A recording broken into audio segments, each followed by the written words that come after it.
শীত চলে আসছে আর পিঠা হবে না তা কি হয়? গ্রাম থেকে আসার পরেই আম্মু বানায় ফেললো মজাদার সেমাই পিঠা। সরি এখানে বলে অনেকে বলে এটা সিয়াই পিঠা আর কি। তো এটা আমি খুব সংক্ষেপে দেখিয়ে দিলাম। এর রেসিপি আমার আরও ২ বার দেওয়া ছিল আমার পেজে। এগুলো অনেক নিচে চলে গেছে। এই নরমালি চালের গুঁড়াটা লবণ দিয়ে পানিতে খুব ভালোভাবে সেদ্ধ করে নেবেন। দিয়ে এটাকে সুন্দর করে মথে নিয়ে এভাবে হাতের সাহায্যে এটাকে কেটে নেবেন আর কি।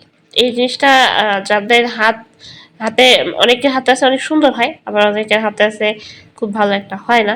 তো যাই হোক এগুলো এই যে হয়ে গেছে, এরপরে দুধ জাল দিবেন খুব একটু ঘন হয়ে আসলে একটু লবণ দিয়ে নেবেন, দিয়ে এরপরে গোটা গরম মসলা মানে তেজপাতা, এলাচ, দারচিনি, এটাতে সুন্দর একটা স্মেল আসবে। আর হচ্ছে গুড়, এখানে যদি নতুন একদম ঝোলা গুড়টা ব্যবহার করা যায় খেজুরের, মানে একদম নতুন যেটা বানাইছে ওটা দিলে এত সুন্দর একটা স্মেল আসে, টেস্টটা অনেক মজার হয়।